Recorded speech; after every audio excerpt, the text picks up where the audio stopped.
buenas tardes a todos. Nos encontramos aquí en el primer capítulo de nuestra radio y su radio, Radio Slab.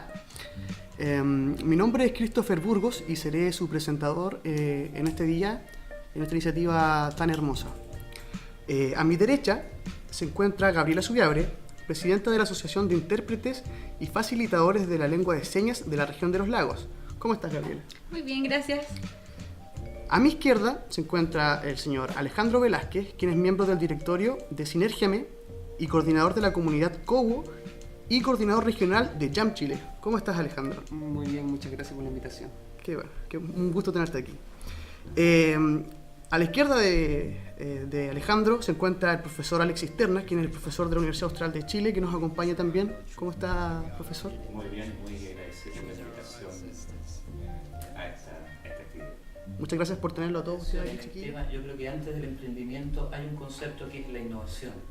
Y cuando uno piensa en innovación, de alguna manera piensa, es un concepto sencillo, pero muchas veces muy difícil parece de aplicar, será un tema cultural, siempre he hecho la cultura, pero creo que cuesta mucho. Y vamos a pasar al tema de la cultura en un tiempo más adelante. Entonces, quiero dar un solo ejemplo en el sentido de que cuando yo hablo de este cambio, de alguna manera tiene que ver con la adaptación al medio. Y esta adaptación al medio, o sea, si bien es cierto, cuando se realiza algún emprendimiento, alguna actividad, la productividad, está el concepto de rentabilidad, pero también hay otro concepto que tiene que ver con la conciencia social. Y ahí es donde se incorporan todos estos elementos de esta ley de la inclusión, cómo tratamos el medio ambiente. Y de eso tenemos muchos ejemplos patéticos en nuestro Chile. Y uno lo podemos ver, por ejemplo, en la minería del cobre. Como en el norte se está dañando todo lo que es el tema medioambiental. Hay un caso patético que vimos también ahora en una gira industrial que hicimos en la octava región, que una de las compañías, digamos, importantes que tenía Chile en su tiempo, que fue la compañía Acero del Pacífico, en donde ahora prácticamente está muerta. Entonces tú te das cuenta que no hay una dinámica porque aquí, si yo voy a innovar, necesito generar un cambio, pero ese cambio tiene que estar acorde en un tiempo específico, si no va a pasar. Exacto. En algún momento una coyuntura, digamos, se metieron los chinos a la actividad del acero y había un proyecto, ya había financiamiento, estaba a puertas de inyectarse recursos para mejorar, porque era tecnología muy antigua.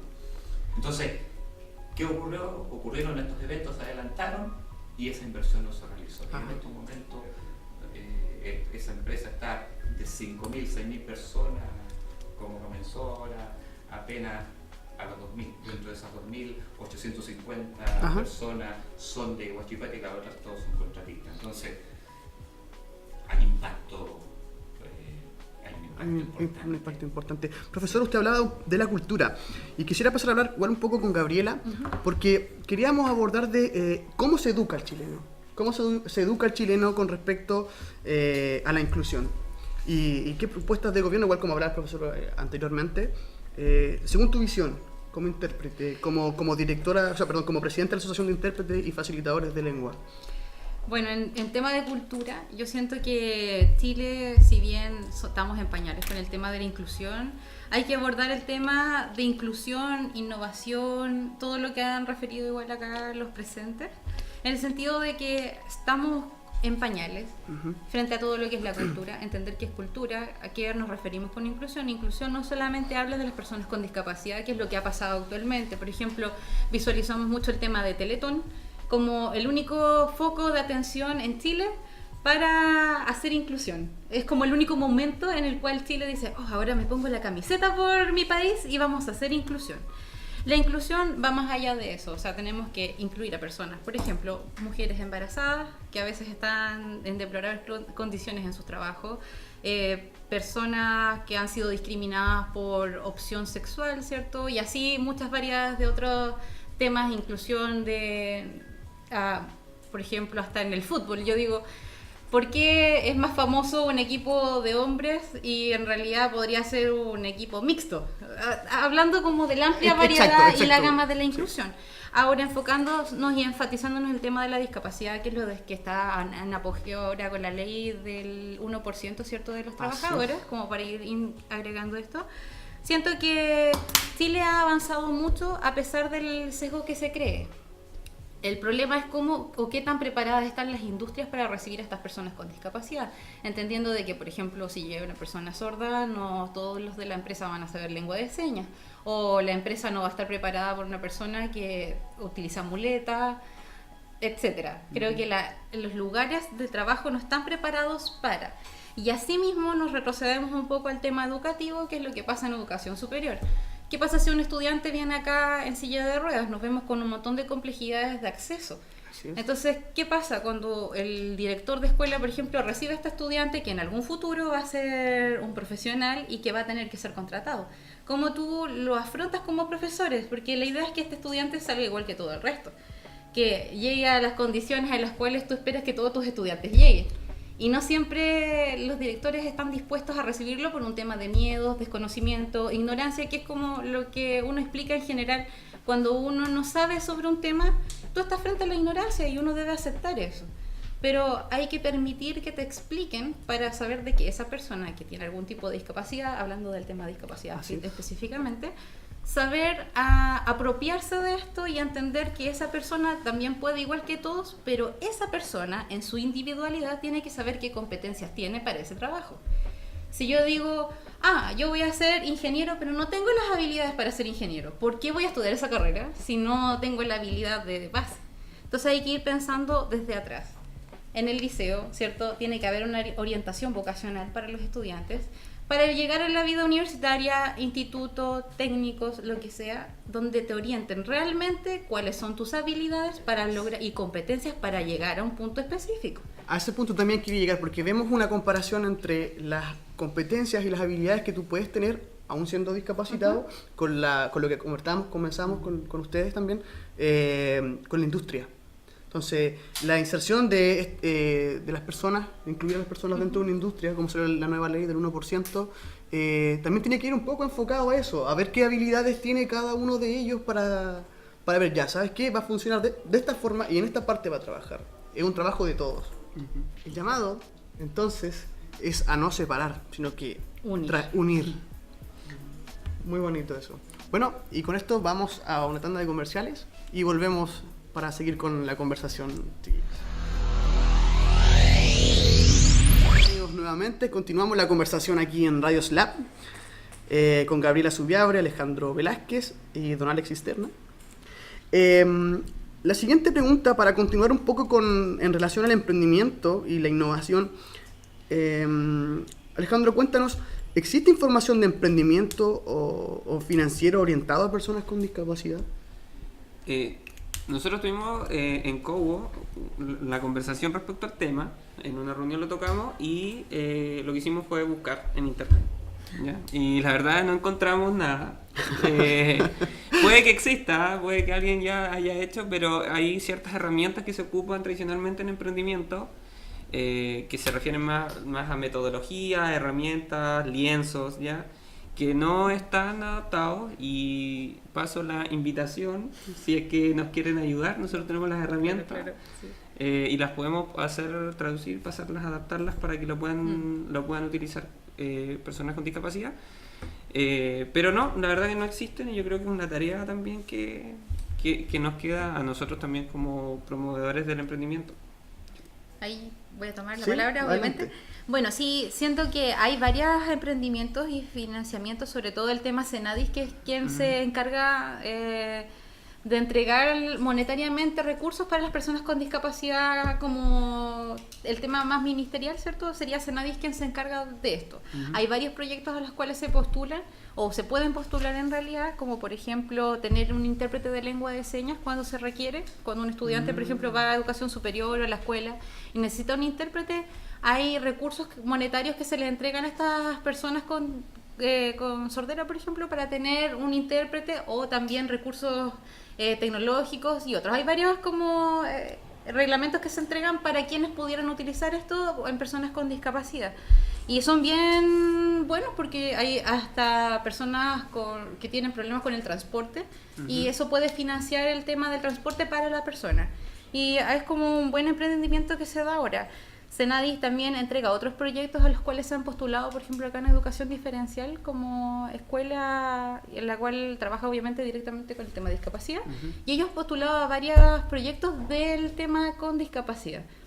Y además, yo siento que a veces los proyectos que hay o estos financieros hay que agregarles un ítem, por ejemplo, como es más cercano a mi labor, decir ya, esto va a ser tal mi proyecto y voy a dejar un ítem de pago para un intérprete por las situaciones de un seminario del tal X motivo y quizás va a llegar una persona con discapacidad auditiva y tener al pago listo o un apartado donde diga de que, ya, si es que llegara una persona sorda va a haber un monto asignado para un intérprete. Y quizás no necesitas que el proyecto sea directamente a la persona con discapacidad, sino que un proyecto ya sea para la amplia comunidad, tengo que yo ampliarlo también en un pago quizás para tal cosa. O una persona que tenga movilidad reducida, yo le voy a dar un pago para que esa persona tenga un acceso de transporte. Entonces quizás ha sido el hecho de que tomar estos recursos o financiamientos, les falta una orientación en el sentido de encontrar estas personas, como yo decía, el trabajo colaborativo con otros profesionales, para saber, por ejemplo, quizás ustedes desde su área, obviamente, hay cosas súper buenas que se pueden hacer, pero también hay personas con discapacidad que están estudiando, por ejemplo, construcción civil, y necesitan tener acceso a ciertos seminarios en los cuales ustedes imparten su relatoría, ¿cierto? Y van a necesitar información para esa persona. Sí. Entonces él va a tener que venir con su intérprete, que obviamente el intérprete lo va a hacer voluntariamente o se le va a asignar un pago desde la universidad donde está este estudiante, pero quizás ustedes podrían tenerlo ya financiado, por ejemplo. Entonces creo que hay que reestructurar porque finalmente yo creo que hay varios proyectos. Es como uno lo enfoca o el proyecto o donde tú haces esta dinámica de apartados donde tienes que poner a quién le vas a pagar o quién vas a necesitar relator de qué, incluir de repente estos espacios para estas personas que tienen discapacidad.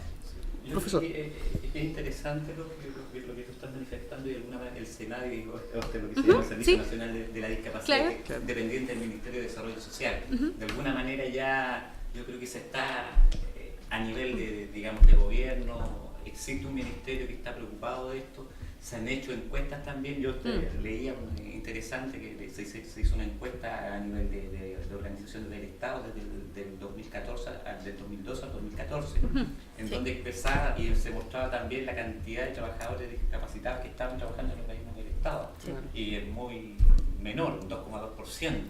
Entonces, pero ya eso te va dando un piso. Exacto, un piso. Para empezar a construir de que sí es importante, digamos, preocuparse de este tema. Claro, tener la conciencia de que están. Alejandro, es interesante lo que mencionabas, porque por ejemplo nosotros nos toca hacer mucha actividad de difusión y entre esas está hacer eventos masivos, hacer talleres en el espacio de coworking que nosotros trabajamos. Y eso sería algo súper interesante poder incluir, así que yo creo que vamos a conversar después. Sí, de hecho también vamos a conversar. Bueno, ya se armó. Vamos a unir escuelas. No, es que yo siento que es tan importante acá, por ejemplo, como universidad, planteándolo, ¿cierto? De que estamos en la Universidad Austral, ¿cierto? De que cuando se le entrega a una universidad el tema del sello inclusivo, tenemos que participar todos. O sea, siento que a veces quedamos como en los cimientos y nos falta hacer todo el castillo para que esta cosa funcione. Entonces, a la medida que todos trabajemos en conjunto, vamos a hacer una mejor guerrilla para cuando nos digan, ¿y será necesario? Claro que es necesario. O sea, tener la fuerza y el conocimiento para que esto se logre. Siento que cuando hace el coworking, que muchas gracias que no me había olvidado de esa palabra, es muy importante. Nosotros le llamamos trabajo colaborativo, o sea, pedagógicamente hablando, pero es coworking, es lo mismo. Que dentro de tu expertise, por ejemplo, yo no tengo idea cómo hacer proyectos. ¿Cómo ganarme un proyecto? No lo sé, yo no lo sé. Pero si yo te pregunto a ti, lo más probable es que tú me puedas orientar o nosotros en conjunto ganar un proyecto para que esto resulte y funcione para la comunidad. Y no solamente para el ámbito universitario, estamos hablando de un tema comunidad Puerto Montt, región. Podemos ser nosotros los pioneros como universidad para ir mejorando. O sea, se armó entonces. Se armó. Bueno, viéndolo desde esa forma, se dan cuenta de que pareciera que en el tema de difusión estamos un poco cortos, Sí. pero que están las ganas, están las herramientas, está la gente, Están ustedes. estamos nosotros, Radio Slab. Ahí. Entonces hay que comenzar a trabajar. Esto va a ser un proceso que obviamente no es un proceso que ocurra de un día para otro. Como hablaba el profesor, ya hay un porcentaje de personas con discapacidad trabajando dentro de los Exacto. organismos Poco, pero hay. gubernamentales. Claro, existen, y hay una base, Y está tipificado también, ¿eh? Claro. así, Con cierto grado de, digamos, de discapacidad. como lo hablábamos hace Dale, un rato atrás. Exacto. Entonces, están las instancias, tenemos las ganas, eso es lo importante. Tenemos las ganas y hay que trabajar para eso. Exacto. Bueno, yo igual los invito. Nos ganamos acá en Educación Diferencial con profesora Karina Muñoz el tema de la interpretación de los resúmenes de la noticia del canal Vértice TV. Entonces, para que igual tengan el acceso, lo más probable es que salga el otro año o este año ya en el verano. Y bueno, ahí me van a ver a mí, María José, quien está interpretando ahora en este momento, ¿cierto? Y otras estudiantes que van a participar de este proyecto. Y yo siento que mientras más nosotros empoderemos a la comunidad de lo lindo que estamos haciendo nosotros y ustedes sean partícipes y lo vean, aunque no entiendan nada de la lengua de señas, pero quizás ese va a ser un inicio para el comienzo para quizás entender de que chuta, yo también debería aprender, aunque quizás no tengo a alguien cercano, tengo que aprender del tema, no solo con los sordos, quizás con el resto de las cosas que vayan pasando acá. Y el trabajo siempre en comunidad. Yo siento que esa es como la palabra clave para todo, es trabajar en conjunto. Muchas gracias. Sí, felicitaciones por eso. Muchas gracias. Bueno, quería agradecerles a todos por participar, Sí. profesor, Alejandro, Gabriela. Gracias. Ha sido un gusto. También a María José, para que no se me olvide. Importantísima ella para que este mensaje pueda llegar a todos ustedes. Nos vamos muy contentos desde producción y muchas gracias por participar. Mucho éxito en el jam también. Muchas gracias. Nos despedimos entonces. Gracias por oírnos, vernos y todo, poner todos sus sentidos y todas sus ganas y toda esa emoción. Y bueno, quiero despedirme y darle las gracias a todos. Eso es todo. Gracias.